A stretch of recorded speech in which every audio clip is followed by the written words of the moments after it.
All right, y'all. Hit the like button, follow, subscribe, enjoy the podcast.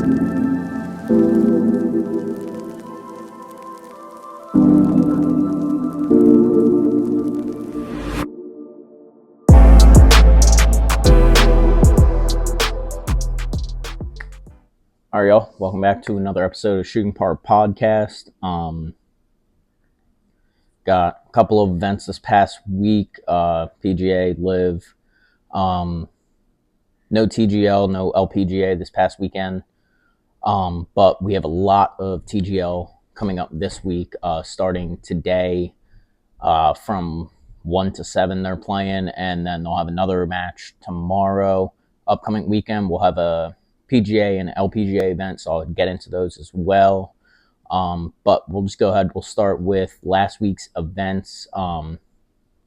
PGA, you had the Genesis Invitational out at Torrey Pines Golf Course, San Diego, California. It did get moved from a course in LA. LA wildfire, so it did get moved. But all in all, still put on a heck of a tournament considering they had to kind of up and move everything pretty quickly. Ludvig came in first. He went 12 under. Maverick McNeely came in second at 11 under. Scotty Scheffler and Patrick Rogers tied for third at 9 under. And then Patrick Cantlay, Tommy Fleetwood, Tony Finau, Denny McCarthy at 8 under, tied for 5th. So, all in all, it was kind of not a low-scoring tournament by any means. It was pretty tough out there for the guys. But Ludvig played great down the stretch. He shot 2 over in round 1 and then responded with a 6 under, 2 under, 6 under for rounds 2 through 4, respectively. Final round got a little bit iffy. Maverick playing great, shooting 8 under on the final day to put some pressure on Ludvig.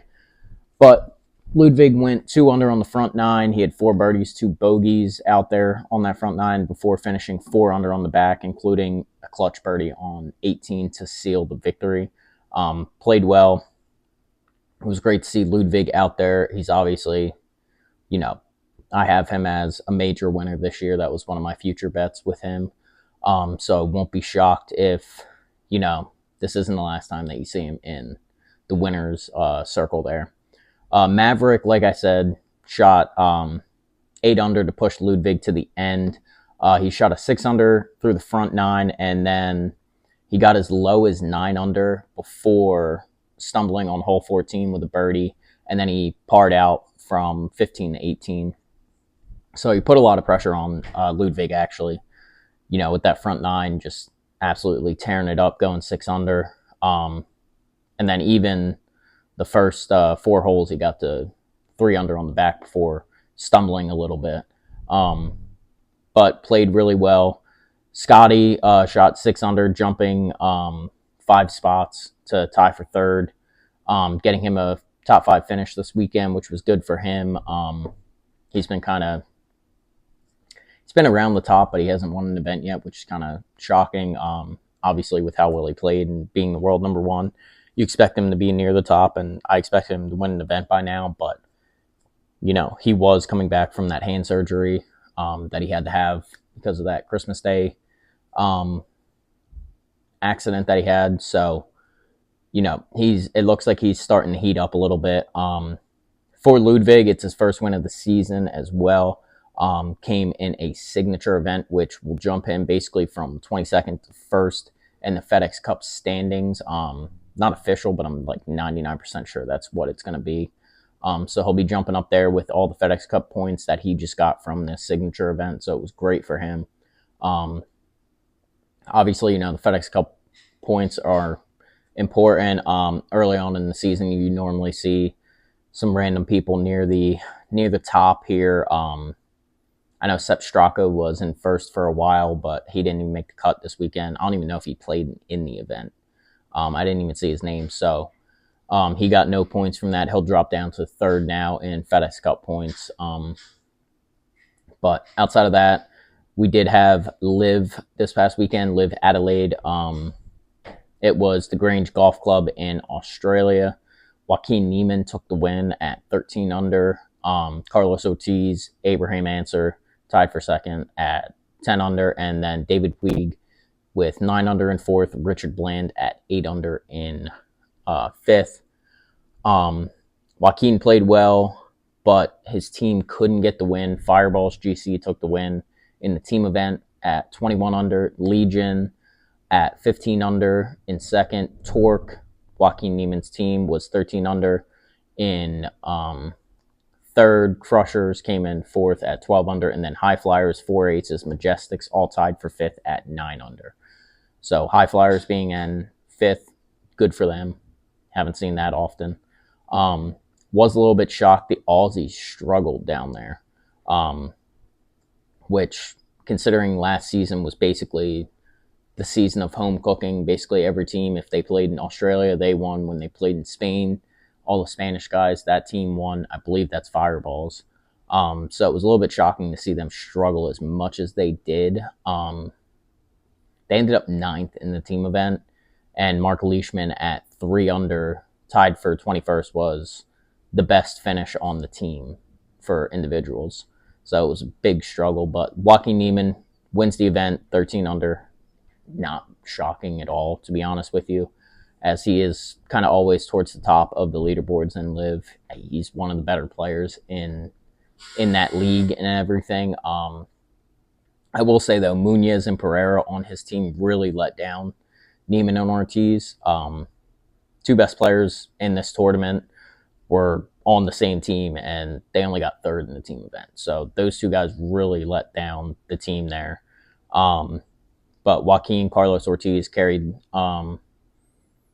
Torque, played extremely well for the entire tournament, but again, really got let down by their teammates. It was kind of disappointing. But again, it was a very low scoring, or I guess high scoring technically, event. Considering you had Legion last week at 50 under who won the event, and I think second place was 30 something under, and the winning of this event was a 21 under for the team. So it, like, two high scoring events in these two events this past weekend. I know Torrey Pines always plays rough. It's always a tough course, and I don't know much about the Grange Golf Club out there in Australia, but I guess it played really tough this weekend. Interesting to see they actually played in the sunlight for once. So not playing in the dark again like they did last week. But outside of that, again, we had no TGL this past weekend, but this week we do have 3 matches Monday, 1 match on Tuesday. First match Monday is Atlanta versus LA. That's going to be 1 p.m. Eastern. I think the first 2 matches are ESPN. The third match is ESPN2. But first match, Atlanta, is Billy Horschel, Patrick Cantlay, Justin Thomas versus Justin Rose, Tommy Fleetwood, Sahith Theegala. Second match will be Atlanta versus the Bay, so Atlanta's going back-to-back there. 4 p.m. Eastern. The Atlanta team for this one will be Patrick Cantlay, Lucas Glover, and Justin Thomas, so you're basically taking out Billy Horschel for Lucas Glover there. The Bay will be Wyndham Clark, Ludvig, and Minwoo Lee. And then the third match of the day will be the Bay versus Boston at 7 p.m. Eastern. So again, the Bay is now going back-to-back after Atlanta does it in the first 2. For this one, the Bay will be Shane Lowry, Ludvig, Wyndham. So you're taking out Minwoo Lee for Shane Lowry in that second Bay match of the day. Going up against Boston, who is Keegan Bradley, Rory McIlroy, Hideki Matsuyama. And then Tuesday's match will be the back to normal, 7 p.m. Eastern on Tuesdays like they have been. It'll be Jupiter versus New York. You'll have Tiger Woods, Kevin Kistner, Tom Kim. Tiger Woods playing again after his mother passing away. Be his first event that he's playing in. And then New York will be Cameron Young, Ricky Fowler, and Matt Fitzpatrick. So a lot going on for TGL. Obviously, tomorrow's the holiday, so, if you're free, if you have time, you got a lot of golf that you can sit there and watch. You can watch all these games or all these matches. Be super entertaining. Be a great day for sports tomorrow in general, because outside of just the TGL, you also have the 4 Nations. I think the U.S. versus Finland and Canada versus Sweden, I want to say. Or it might be the other way around. I think the U.S. plays Sweden, Canada versus Finland. So you'll have those two games tomorrow to figure out who's playing in the final. But outside of that, we'll jump into golf news for this past week. All right, golf news this past week. So going off of the TGL there, they did make an announcement that they were changing the hammer rule. Obviously, 2 weeks ago when it was LA versus Boston, I think LA held the hammer for the entire match. Yeah, because they took the lead 3-0 and then just never used it. So they are changing that rule because there's been matches where it's not being played and it just didn't, the way that they were doing it didn't make a lot of sense. So the new rule will have each team start with 3 hammers. But now they can only use the hammer once per hole. So maximum points gained on a hole would be up to 3 if both teams throw the hammer and both teams accept. The old rule, there was no maximum amount of hammers that can be thrown on each hole or maximum amount of hammers thrown by the team, period. But with this new one, since they're starting with 3, that's the amount that they're going to have for the entire match. And again, you can only play 1 per hole. So same idea of if they throw a hammer, it can be accepted or denied. If they deny it, the team that threw the hammer automatically wins the hole and gets 1 point. But I think this is going to be a good change. I think this is kind of what I anticipated with the TGL, was working through some things. This was something that needed to happen. Like, I don't know how many people have watched it. I've watched quite a few of their events. I think I've watched damn near everyone at this point. And it's just very disappointing when this is something that, like last week when you're down 3-0, that would have given Boston a chance to up the ante on a couple of holes, get back in the match, make it more entertaining.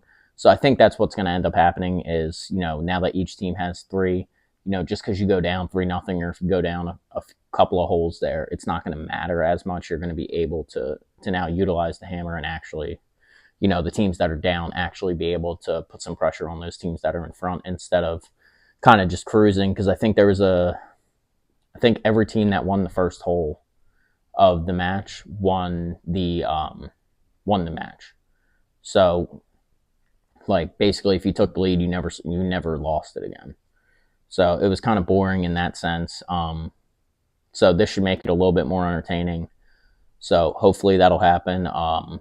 Outside of that, Sunday during the CBS telecast, the final round of the Genesis Open, Woods did join the telecast. He talked a little bit about his mother influence that she had on him. Obviously, very important to him, and that's why he stepped away from the Genesis Open. But outside of that, he also talked about Trump's involvement in the Tour and PIF deal that could be coming, and he believes that Trump's going to be crucial in that.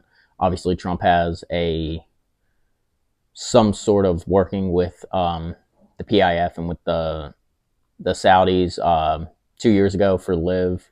I think they played 3 events at Trump National Courses. They played one in DC, New Jersey, and somewhere in Florida. I can't remember off the top of my head. I want to say it was Miami.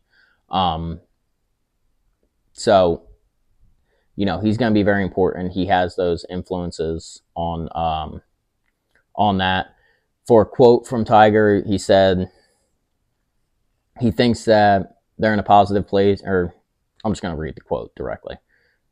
So, per Tiger, I think we're in a very positive place right now. We had a meeting with the president. Unfortunately, I had other circumstances that came up, but Jay and Adam Scott, they did great during the meeting, and we have another subsequent meeting coming up. I think that things are going to heal quickly. So again, this is something that they've been talking about. They've been wanting to get done. The one thing I'm going to disagree with when he says this in the next quote here is he said, "We're going to get this game going in the right direction. It's been heading in the wrong direction for a number of years, and the fans want all of us to play together, all the top players playing together, and we're going to make that happen." I disagree. I mean, I know people don't like Live. I know it's different and it's questionable, and I've been critical of them in some instances and whatnot. But I mean, it was also good for the game of golf. It created the signature events. It created more ways for these guys to make money. And it was just there was some competition going against the PGA, which is great. You need to have some sort of competition going against these major organizations, just to kind of help push them forward.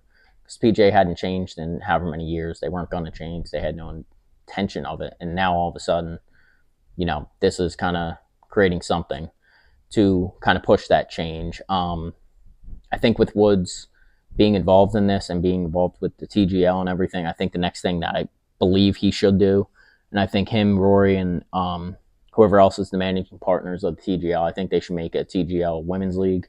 I think that would be the next great move for that. TGL's doing well this year. It's exciting, fast-paced.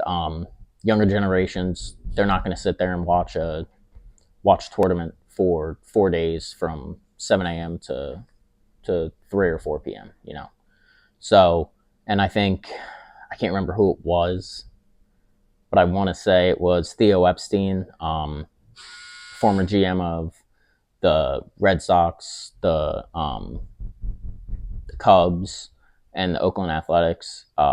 He made a good quote at one of the TGL events, basically saying that his kids aren't going to sit there and watch these events for 4 days and do all this, but they will sit and watch a TGL match, which is hour and a half, fast-paced. It keeps it very entertaining.